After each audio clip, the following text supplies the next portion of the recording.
Apa yang akan Anda lakukan jika menjadi ratu hanya selama 34 hari? Kisah Ratu Marijos akan menjawab pertanyaan itu, dan lebih dari itu akan mengungkapkan sisi lain dari sejarah kerajaan. Bagaimana kisah selengkapnya? Jangan lupa ya, ditonton sampai habis. Dan jangan lupa like, komen, dan subscribe YouTube aku. Terima kasih. Nama lengkapnya adalah Marijos Charlotte Sophie Amelie Henriette Gabrielle, atau yang biasa disebut Putri Marijos dari Belgia, adalah Ratu Italia yang terakhir.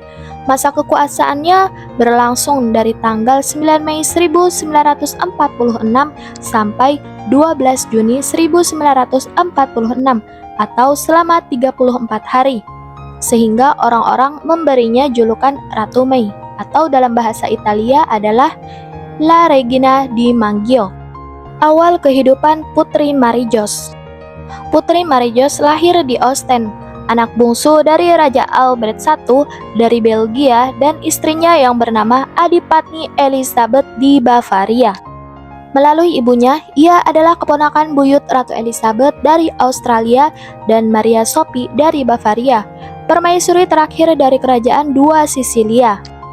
Selama Perang Dunia Pertama, dia dievakuasi ke Inggris, di mana dia menjadi murid di asrama di sekolah menengah atas. Dia kemudian bersekolah di sekolah asrama Santissima Annunziata di Florence, Italia, di mana dia pertama kali bertemu dengan calon suaminya. Pada tahun 1924, Marijos menghadiri pesta dansa pertamanya. Untuk acara tersebut, ia diberi mutiara dan berlian yang awalnya dimiliki oleh Stephanie de Beauharnais. Selama Perang Dunia Pertama, sang putri tinggal di Inggris Raya, tetapi sering dikawal oleh utusan Raja Belgia, Archibald Alexander Gordon, kepada orang tuanya di Belgia. Pada tahun 1918, sang putri menegur Mayor Gordon ketika dia memanggil kelinci miliknya, Marshal Soult, dengan nama Soult. Sang putri menjelaskan bahwa jika dia memanggil Gordon, tidak seorang pun akan mampu mengerti siapa yang dia maksud. Tetap saja, jika dia memanggilnya Mayor Gordon, semua orang akan memahaminya, karena semua orang tahu siapa Mayor Gordon. Pernikahan Putri Marijos. Pada tanggal 8 Januari 1930, ia menikah dengan putra mahkota Umberto dari Italia, dari wilayah Savoy, di Istana Quirinal di Roma, dan menjadi putri Piedmont Italia Principessa di Piemonte. Di antara hadiah pernikahannya adalah sebuah cincin pirus dan berlian yang dikenakan oleh pengantin wanita pada resepsi pra-pernikahannya, dan pita berlian yang dikenakan sebagai hiasan selempang pada acara kenegaraan. Putri Marijos memiliki 4 orang anak. Yang pertama adalah Putri Maria Pia dari Savoy, yang berkelahiran pada tanggal 24 September 1934, yang menikah dengan Pangeran Alexander dari Yugoslavia pada tanggal 12 Februari 1955 dan bercerai pada tahun 1967. 4 orang anak lahir selama pernikahan tersebut. Ia menikah lagi dengan Pangeran Michel dari Bourbon Parma pada tahun 2003. Anak yang kedua bernama Vittorio Emanuele, seorang pangeran Napoli yang berkuasa dari tanggal 12 Februari 1937 sampai 3 Februari 2024. Ia menikah dengan Marina Ricolfi Doria pada 7 Oktober 1971. Dari pernikahannya, mereka memiliki seorang putra. Anak yang ketiga adalah Putri Maria Gabriella dari Savoy, yang lahir pada tanggal 24 Februari 1940. Ia menikah dengan Robert Zellinger de Balkany pada 21 Juni 1969 dan bercerai pada November 1990. Anak yang terakhir adalah Putri Maria Beatrike dari Savoy, lahir pada 2 Februari 1943, yang menikah dengan Louise Reina Corvalan Y. Dillon pada 1 April 1970. Pada bulan Oktober 1939, Putri Marie-José diangkat menjadi Presiden Palang Merah di Italia. Putri dan Adipatni Aosta menghadiri upacara pelantikan Marie-José sebagai Presiden Palang Merah di Italia. Selama Perang Dunia Kedua, dia adalah salah satu dari sedikit saluran diplomatik antara kubu Jerman, Italia, dan negara-negara Eropa lainnya yang terlibat dalam perang.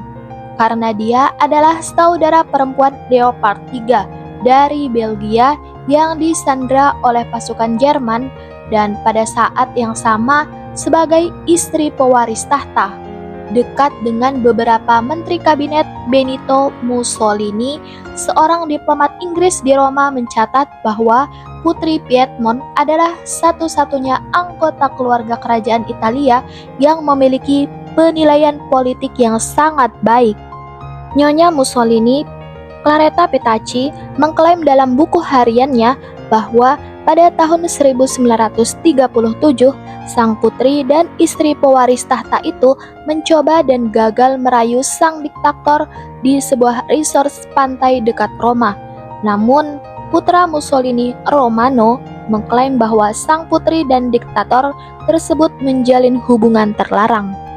Pada tahun 1943, Putri Mahkota terlibat dalam upaya sia-sia untuk mengatur perjanjian perdamaian terpisah antara Italia dan Amerika Serikat. Lawan bicaranya dari Vatikan adalah Monsignor Giovanni Battista Montini, seorang diplomat senior yang kemudian menjadi Paus Paulus ke-6.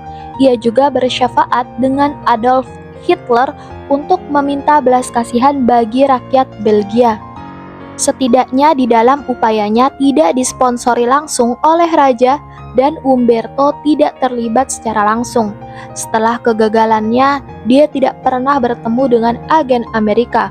Dia dikirim bersama dengan anak-anaknya ke Sarre di lembah Aosta dan diisolasi dari kehidupan politik keluarga kerajaan. Dia bersimpati dengan para partisan, dan saat dia menjadi pengungsi di Swiss, dia menyelundupkan senjata, uang, dan makanan untuk mereka. Kemudian dia dicalonkan untuk diangkat sebagai kepala brigade partisan, namun menolaknya. Menjadi ratu sebulan atau 34 hari. Setelah pembelotan Italia ke pihak sekutu dalam perang tersebut, ayah mertuanya yang didiskreditkan, Raja Victor Emmanuel III, mengundurkan diri dari pemerintahan. Suaminya menjadi bupati dengan gelar Letnan Jenderal Kerajaan. Ia dan Marie-José mengunjungi Italia yang dilanda perang, dan di sana mereka meninggalkan kesan yang positif. Akan tetapi, Raja Victor Emmanuel III menolak turun tahta, namun hanya beberapa minggu sebelum referendum. Setelah akhirnya turun tahta pada tanggal 9 Mei 1946 dari ayah mertuanya, Marie-José menjadi Ratu Permaisuri Italia, dan tetap demikian sampai monarki dihapuskan melalui referendum pada tanggal 2 Juni 1946, berlaku efektif pada 12 Juni 1946. Umberto dan Marie-José telah mendapatkan banyak pujian atas penampilan mereka selama 2 tahun terakhir, dan dikatakan bahwa seandainya Victor Emmanuel turun tahta lebih cepat, popularitas relatif mereka mungkin bisa menyelamatkan monarki. Setelah kekalahan monarki 54-46%, ia dan suaminya meninggalkan negara itu untuk diasingkan pada 13 Juni 1946. Pengasingan Putri Marie-José. Di pengasingan, keluarganya berkumpul untuk waktu yang sangat singkat di Portuguese Riviera. Tetapi dia dan Umberto berpisah. Ia dan keempat anaknya segera berangkat ke Swiss, tempat ia tinggal sebagian besar waktunya selama sisa hidupnya. Sementara Umberto tetap tinggal di Portugal. Akan tetapi, pasangan itu adalah pasangan penganut Katolik yang sangat taat, tidak pernah bercerai. Konstitusi Republik melarang pemulihan monarki dan juga melarang semua anggota laki-laki dari Wangsa Savoy serta mantan permaisuri kembali ke tanah Italia. Kematian Putri Marie-José. Selama beberapa waktu, dia tinggal di Meksiko bersama putri bungsunya, Putri Maria Beatrice dan cucu-cucunya. Kemudian Ratu Marie-José kembali ke Italia setelah kematian suaminya pada tahun 1983. Putri Marie-José meninggal karena kanker paru-paru pada tanggal 27 Januari 2001 pada usia 94 tahun di sebuah klinik di Tonek dekat Jenewa. Ia meninggalkan kedua saudaranya dan beberapa keponakannya, termasuk Raja Baudouin dari Belgia. Pemakamannya diadakan di Biara Haute-Combe di Savoy di selatan Perancis dan dihadiri oleh 2.000 pelayat. Di antara mereka adalah Raja Albert II dari Belgia, Raja Juan Carlos I dari Spanyol, dan Farah Pahlavi, permaisuri terakhir Iran. Ia dimakamkan di Biara Haute-Combe di samping suaminya.